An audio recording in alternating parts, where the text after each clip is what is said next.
Spring is officially right around the corner, and the Botanic Gardens are preparing to give visitors an eyeful of beautiful plants and flowers this spring season. And here to talk with us is Catherine Hubbard, director of the ABQ Botanic Gardens. Good morning, Catherine. Good morning, Nikki. Thank you. This is a beautiful way to adorn our set in the morning. Well, I'm so excited to be here because we love our flowers at the Botanic Garden, and we have many, many flowers right now. Even right now, even if it's snowing outside, you can come to the Botanic Garden and see what we've got. I love that. Well, how are you guys preparing officially for spring?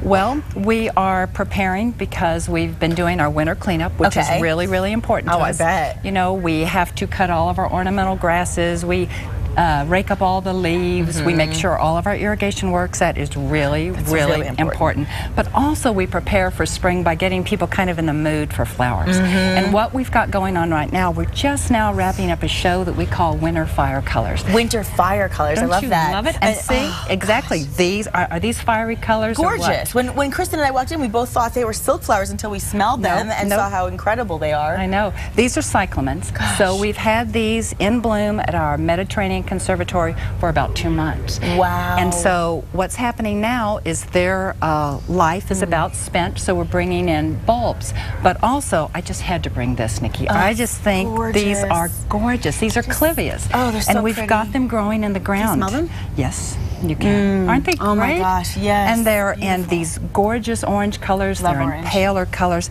And I had to bring a leaf because it looks like a silk plant, doesn't it? It doesn't look real, so you had to prove it. Exactly. I did. I did. So we have these growing in the ground, and they're in full bloom right now. I have to get some of these. These are fantastic. Yeah, now, wait, do you keep them inside then?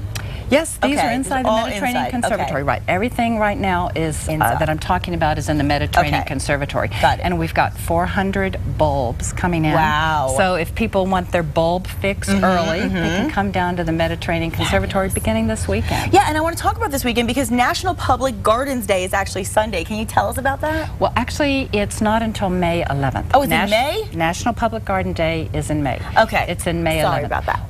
This weekend, though, is that's the Bulbs and Bloom show. Okay. And next weekend, I know you've talked about St. Patrick's Day. Yes, it's a week from, I can't believe it's a week from Saturday already. The same day as St. Patrick's Day, we have a Garden of Quilts Day because it's National Quilting Month. Oh, I love that. So we have several displays of quilts that we've got going on in our showroom and in our Heritage Farm because every month we have quilters that come to our Botanic Garden. So we're kind of showcasing their work for National Quilting Month. Well, you know, next week is spring break, so I know you've got something planned for all the little kiddos. Oh, we have lots going on. Okay, give me some good ideas. Okay. I know we have a lot of moms out there that are thinking, I've got the kids at home, what am I going to do? Well, do I have the deal for them? Okay. Because you can come down to the Botanic Garden and we have spring break camps.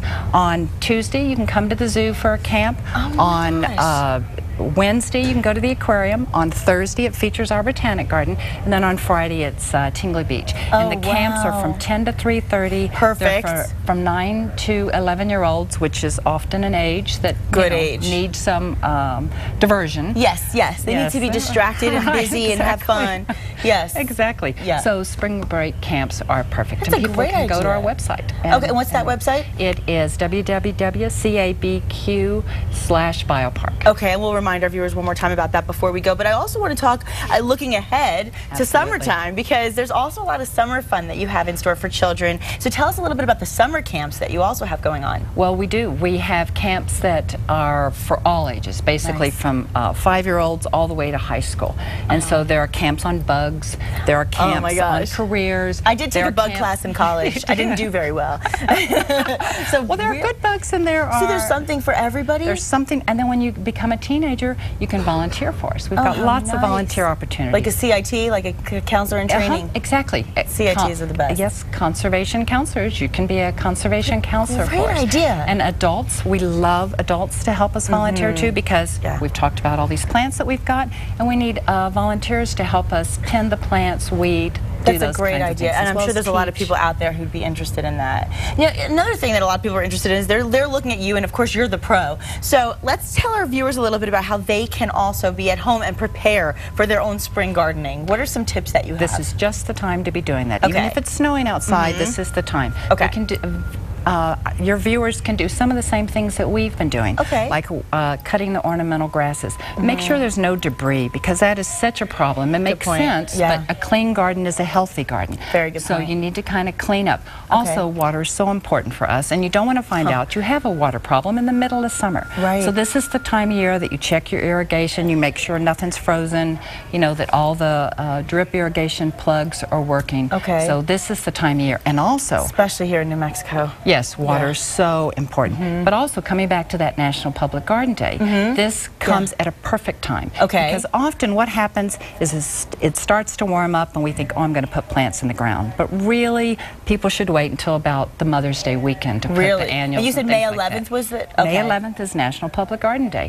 So if people want to come down and learn from our staff, we have such a talented staff. See, that's we have experts, and so people can come down and they can learn from our staff, they can learn from our community partners. So this is a really good way to kick off the planting season. I love that, because there's so many of us who love plants like myself and love flowers, but we're just a little intimidated by the whole process. And so to have somebody who's an expert to kind of guide us through it and say, hey, listen, I'll take you step by step and show you what you need to do so they don't die and they stay alive and they look beautiful in your own house. So we can do it. We can do it, Nikki. Comforting. I like that. Very nice, Catherine. Now let's remind our viewers where they can find you.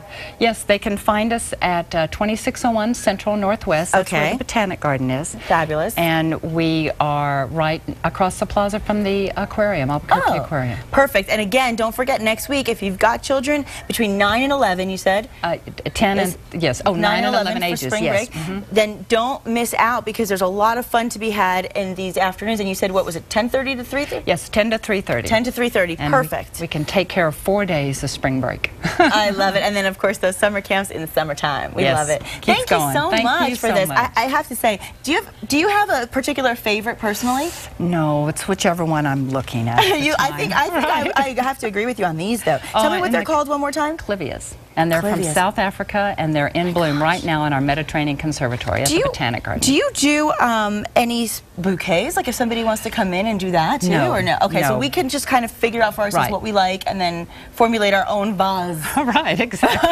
Pick out your favorites. I'm such a novice when it comes to flowers and plants, and I love them so much. But I am one of those people who gets very intimidated and overwhelmed. And so I'm not so sure. Right, people can come down to our garden, pick out their favorites, go home and grow them. Is there a certain kind of soil we need to put the bulbs in the ground? I mean, will you guide us through those kind of tips? Yes, compost, we'll teach you about compost, we'll teach you about mulching, we'll teach you about how deep to plant the bulbs, what time of year to plant the bulbs. Because like if you haven't planted your daffodils right now, it's too late. It is. Yeah, it is. Too late for daffodils. Yes, but you can plant, you know, the bulbs that'll be blooming in the fall, later on in the spring and the summer. Fabulous. Well, I have to thank you one more time for being with us today. What great education, and great to know that you're here for all of us here in New Mexico who want the beauty of the plants and the flowers but don't know what they're doing yet. Thank you for helping us. I appreciate you being here, and we'll be right back. Don't go away.